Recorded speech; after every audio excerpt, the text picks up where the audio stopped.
Welcome to Headline Simsbury. I'm Karen Handville. The town of Simsbury is urging residents to get prepared for hurricane season.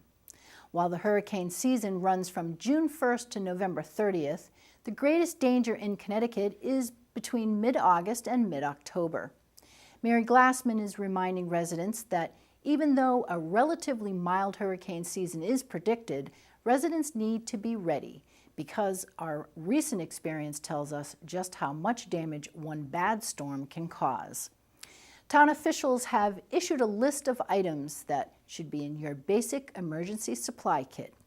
They are 1 gallon of water per person per day for at least 3 days for drinking and sanitation, at least a 3-day supply of non-perishable food, a battery-powered or hand-crank radio, and an NOAA weather radio with tone alert and extra batteries for both, a flashlight with extra batteries, a cell phone with chargers, inverter, or solar charger. You should also identify an out-of-town contact because it may be easier to make a long-distance phone call than to call across town. And be sure every family member knows your contact's phone number and has a cell phone, coins, or a prepaid phone card to call the emergency contact. Teach family members how to use texting messaging. Texting can also get around network disruptions when a phone call might not be able to get through. And subscribe to alert services. For Simsbury, go to the town's website, simsbury-ct.gov, and click on Emergency Preparedness under quick links on the home page. For Connecticut alerts, go to www.ct.gov/CTAlert to register for statewide emergency alerts and find more information on hurricane preparedness. Recently, Senator Kevin Whitkos recognized 12 Simsbury students as winners of their school essay contest sponsored by Simsbury Bank and Trust. The winning 6th grade students were presented with citations from Senator Whitkos and $50 and $25 gift cards during an awards ceremony at the Simsbury Bank and Trust. The winning students wrote essays in response to the question, "If you were a Connecticut lawmaker, what bill would you propose and why?" A common theme among many of the responses was preserving the environment. A winner and runner-up was selected from each school. Senator Whitkos commented, quote, "By holding this contest, I wanted to get students thinking about state government and the role lawmakers play in shaping our community. This gave students an opportunity to fully express their own observations, concerns, and plans for change." He goes on to say, "I was impressed and inspired by their ideas and the way they see and interpret the world around them. These young writers surely have bright futures ahead of them all," unquote. Recognized from Central School were Madison Knapp and Anna Sestone. The Ethel Walker School recognized Madeline Pelletier and Maggie Dunn. Latimer Lane School students Amoya Francis and Kristen Demersky. St. Mary's School was Shayna Glazier and Jonathan Hyder. Squadron Line School was Caitlin Walsh, Samantha Dupree, and Tooten Hills School was Emily Feeney and Sarah Akels. Congratulations. The Simsbury Police Department has made an arrest in the May 19th shooting in the parking lot of Walcott Woods Condominium Complex. With the assistance of the Hartford Police Shooting Task Force, police arrested 20-year-old Alexander Rivera from Hartford. Rivera was charged with first-degree assault, first-degree threatening, and larceny. He was arraigned in Enfield Superior Court on June 10th. Bond was set at $500,000. Police have not identified the victim who was shot in the torso. They said they believe the victim and Alexander Rivera knew each other. The last time there was a shooting in Simsbury was a domestic violence murder-suicide in September of 2012. The United States Environmental Protection Agency has awarded $1,350,000 in brownfield grants to the Capital Region Council of Governments to help protect people's health by assessing and cleaning up contaminated properties in the Metro Hartford region. This money will fund the Metro Hartford Brownfields program, which will make available to member communities $400,000 for environmental site assessments and $950,000 for loans and grants to assist in site remediation efforts. A focus of program activity will be station area sites in Connecticut Fast Track and NHHS rail corridors and other smart growth locations such as town and village centers. This funding builds on the $1.2 million in brownfields assistance previously invested in the region through the Metro Hartford Brownfields program. The funding is part of $67 million in EPA brownfields investments awarded across the country. EPA's investments in our communities through brownfields grants leverage an average of approximately $17 for every dollar we spend. This is a wise investment in cleaning and revitalizing contaminated sites, creating jobs and new economic opportunities, and overall making our communities stronger and our environment cleaner.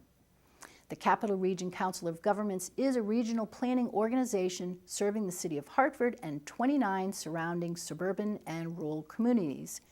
CROG is dedicated to expanding the concept of voluntary cooperation among its member communities as the means to successfully respond to many of the region's pressing governmental and public challenges. On a lighter note, the Simsbury Farmers Market offers a wonderful array of products from seasonal and organic produce, sweet and savory treats, to fine handmade jewelry and other quality artisanal goods, all grown, produced, or made in Connecticut. The market aims to bring a strong sense of community and warmth to the market goers. For that reason, the Simsbury Farmers Market Committee, made up of a group of dedicated volunteers, strives to provide exceptional vendors, guest musicians, local celebrity chefs, and crafts for children. The market opens June 19th and runs every Thursday from 3 to 6 p.m. through October 2nd and is held on the green at Simsmore Square, rain or shine. In the rare event of a cancellation, check their Facebook page. The Simsbury Farmers Market operates under the Simsbury Main Street Partnership, a not-for-profit organization serving the community since 1996. With support from Main Street's Board of Directors and committees, the market has expanded. Each week has a theme. Opening day, June 19th, is Happy 7th Birthday Simsbury Farmers Market. On June 26th, it will be Simsbury Day, and on July 3rd, Red, White, and Blue Day. See you at the Farmers Market. Simsbury Farms has new pool and adult lap swim schedules for the summer. Check the schedule at simsburyrec.com before heading out this year. If you have further questions, you can call the Simsbury Farms Recreation Department at 860-658-3836. The Community Farm of Simsbury is a nonprofit educational farm that focuses on growing certified organic produce, which is then donated to local food banks in the Farmington Valley and Greater Hartford. The Community Farm of Simsbury also delivers relevant, hands-on, farm-based teaching strategies to enhance student learning while promoting the preservation of precious natural resources, the importance of building sustainable food systems, and protecting local farms. Their summer programs are run by experienced teachers that guide the learning process and mix academic rigor with fun, farm-based activities in a friendly and caring environment. This summer, extended morning or afternoon hours allow busy parents to drop off early and pick up later in order to accommodate their work schedules. During this time, children are supervised by the staff, but unlike during the core camp hours, there are not planned activities. Summer programs are for all ages, starting with the We Farmer program for children aged 18 months to 2 years old with a parent or guardian. Explore the farm environments together and learn about the animals and gardens while taste testing lots of yummy food. This is a week-long program that runs from 9:30 to 11:30 a.m. For students aged 3 to 5 years old, there is a Peapod summer program. Students visit the farm for 1 week from 8:45 to 11:45. They will learn about the land and the many beautiful plants and animals that make up our local community. Basic lessons and crafts help students discover the wonder of our natural habitats, gardening, and how to feed and care for the farm animals. Each week has its own fun theme, including froggies, turtles, and more, crunchin' and munchin' in the garden, and fishy tales. For those students in elementary school entering 1st to 5th grade, there is a Growing Farmer summer program. In these full-day, 1-week sessions, students explore the farm through grade-appropriate science, reading, and writing activities, as well as through games, gardening, animal care, and arts and crafts. Experienced teachers guide the learning process through a dynamic, hands-on approach. Each week has its own theme, including what lives in our woods, from farm to table, and the aquatic adventure.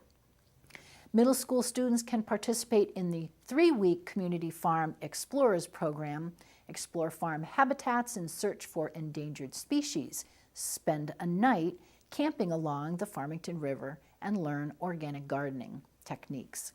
This program focuses on environmental sciences at the farm, enhanced by hands-on activities in the many farm ecosystems, including wetlands, a stream, woods, and fields. Advanced farmers entering grades 9 and 10 enjoy a wonderful experience which will include caring for the animals, tending the crops, creating healthy snacks, and a camping overnight on the Farmington River.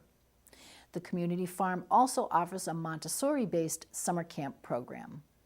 All students get to spend time interacting with the farm animals: Oliver, the sheep, Pearl and Thumper, the rabbits, Big Red, the rooster, the chickens, the bees, and the farm dogs. For more information or to register for the summer programs, you can go to communityfarmofsimsbury.org, or you can call their office at 860-217-0453. Camper scholarships are available. The community farm is located on Wolcott Road. With rugby being added to the next Olympic Games and a strong U.S. national team, there has been an increased interest to introducing rugby to students. The Simsbury Parks and Recreation Department will be offering summer rugby programs for kids in grades 3 through 6. The group will meet on Friday nights from 6 to 7 p.m. at Weetog Park. This summer program will be non-contact, but will teach kids how to play the game and stay safe while doing it. The program will be run by the Simsbury High School varsity rugby coaches.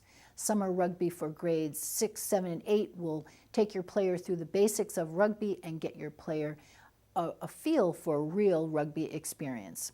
Coaches will stress fundamentals and safety skills, and for more information on either of these programs, you can call the Simsbury Parks and Rec Department at 860-658-3836, or you can visit them online at simsburyrec.com. The Wadsworth Atheneum Museum of Art celebrates Simsbury Open House Day on Saturday, June 21st. All Simsbury residents are invited to visit free of charge between the hours of 10 a.m. and 5 p.m. Visit all the galleries, including the newest exhibitions. Free family guides are available, as well as a cell phone audio tour, a docent-guided tours at 1 and 2:30 p.m. Enrolling in one of the Farmington Valley Arts Center's summer classes and workshops is an ideal opportunity for developing skills in visual arts. The 8-week art courses begin June 23rd, offer instruction at all levels for youth and adults, weekdays and weekends. Sessions in drawing, painting, printing, acting, and jewelry are a few of the choices at the Arts Center. New this summer are classes with instructors offering papermaking, pet portraiture, fashion sketching, drawing from observation, and digital photography.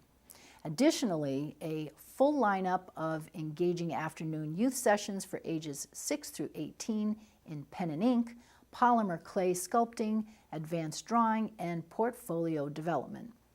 The Farmington Valley Arts Center also hosts 6 themed weeks of summer arts adventures for youth from 9 a.m. to 1 p.m. daily, where there are fun interactive exercises for young artists to unleash their creativity and develop confidence in their abilities to express their ideas with the guidance of energetic instruction. Registration is online at www.artsfvac.org and by calling 860-678-1867. The Farmington Valley Arts Center is located at 25 Arts Center Lane in Avon Park North in Avon. The Talcott Mountain Music Festival at the Performing Arts Center in Simsbury Meadows has a great lineup this summer. The Hartford Symphony Orchestra will perform Midnight Mozart at 7:30 p.m. on June 27th with a rain date of June 28th. The Celebrate America theme is on Thursday, July 3rd at 7:30 with a rain date of Friday, July 4th. Fireworks are included at the end of this concert. And Broadway Rocks at 7:30 p.m. on Friday, July 11th with a rain date of Saturday, July 12th. Bring your picnic dinner and chairs or a blanket to settle in for an evening under the stars. Beer and wine are allowed to be brought into these concerts, and new this year, it will also be available for purchase at the concert venue. Parking is available along Iron Horse Boulevard. Tickets may be purchased at the Simsbury Meadows box office or by calling the Symphony office at 860-244-2999 between 10 and 5, Monday through Friday. 4 Simsbury residents were honored as Simsbury Hometown Heroes at a special meeting of the Board of Selectmen on May 28th. Eunice Kelly was honored posthumously for her contributions with the Friends of the Simsbury Library. Frances Gauthier, who has volunteered with many town organizations, was honored for her work starting and organizing the Simsbury Lions Club pediatric eye screening. And Bradford Mead received the Hometown Hero Award for his longtime leadership of the High Adventure Boy Scout Troop 175, as well as serving on numerous town boards, including the Charter Revision Commission and the Zoning Board of Appeals. Dominique Avery was also honored for her service on the Simsbury Recycling Committee, the Board of Education, and the Simsbury Tourism Committee, but especially for founding the Bridge of Flowers in 1996. SCTV viewers know her as an SCTV board member and as the host of several shows, including Simsbury School News and The Talk of Simsbury. In her remarks after receiving the Hometown Hero Award, Dominique took a minute to remind Simsbury residents that although local news is becoming harder and harder to find, they have a wonderful local station like SCTV. As some of you know who are Patch fans, Patch is no longer what it was, and the Farmington Valley Times has bitten the dust, so that there's not a lot of places in town to get information.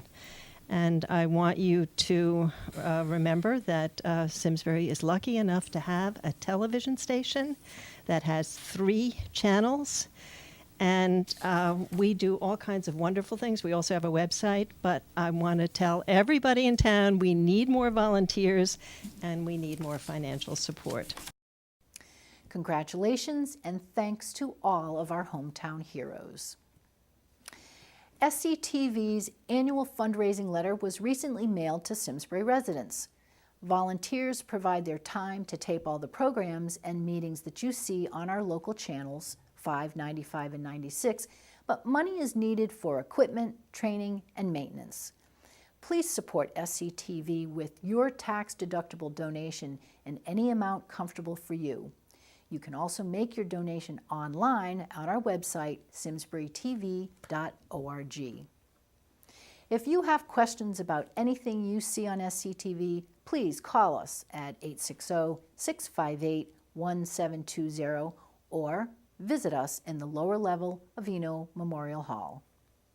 That's it for this week. Thank you for joining us.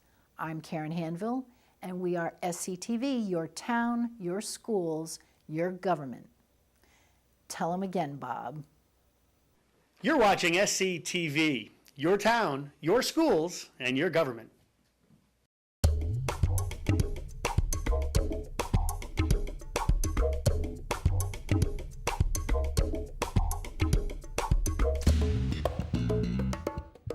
Funding for Simsbury Community Television is provided in part by contributions from viewers like you. Thank you.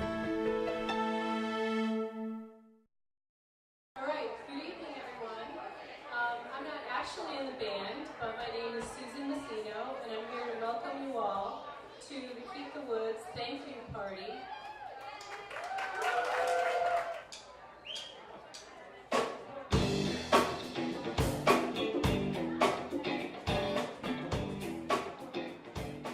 Tonight is a wonderful celebration to culminate more than 9 years of work of many people and many organizations to preserve the Ethel Walker Woods. And this has just been an incredible grassroots effort combined with local environmental organizations and national environmental organizations.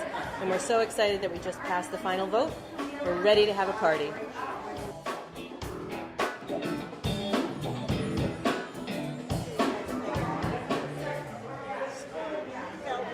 Tonight we're just having a party. We're celebrating the victory for the town, the victory for every generation to come on this beautiful piece of property that's been preserved. Just in case you don't know what it was all about, we had the map of the piece of property that was in question. It's just a beautiful piece of land. It is almost 500 acres, beautiful woods, wetlands, all kinds of wildlife, a great place to cross-country ski, a great place to hike. Thank you to everyone involved in preserving this wonderful special piece of land, the Ethel Walker Woods. It's the second largest acquisition of open space by a town in Connecticut. So we should be very proud of the legacy that we're leaving for our children with our vernal pools and our rivers and our open space. And this makes Simsbury now 31% of total acreage as preserved as open space. This project, as defining as it was for the town of Simsbury, was actually a really life-defining project for me as well. And I have an incredible amount of respect for all of you. It was really you that made this happen. And I am so grateful that it's finally over, that our dream 8 years ago came true.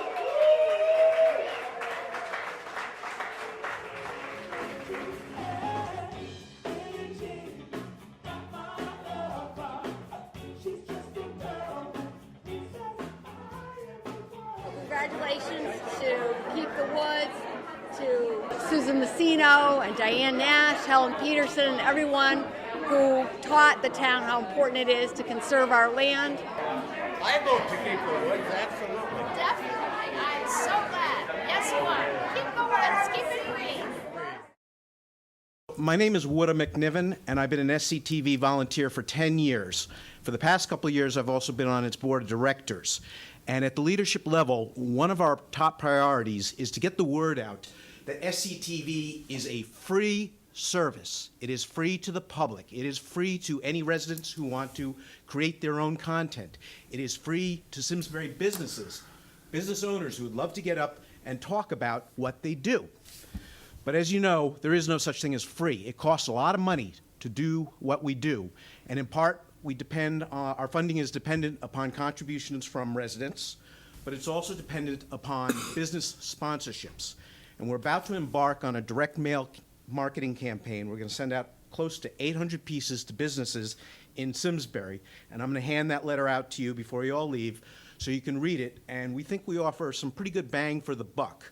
But businesses will get their slide up on TV, and when you work out the math, over a full year subscription, which costs $500, it only costs 12 cents every time their information gets put onto the screen.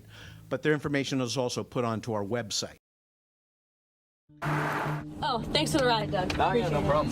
First day on the road, right? Yeah, just got it yesterday. Yeah. You have it on you? Yeah, here. You gotta see it. Right here.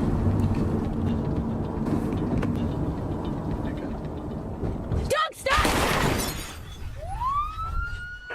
District 4 dispatch. Go ahead, District 4.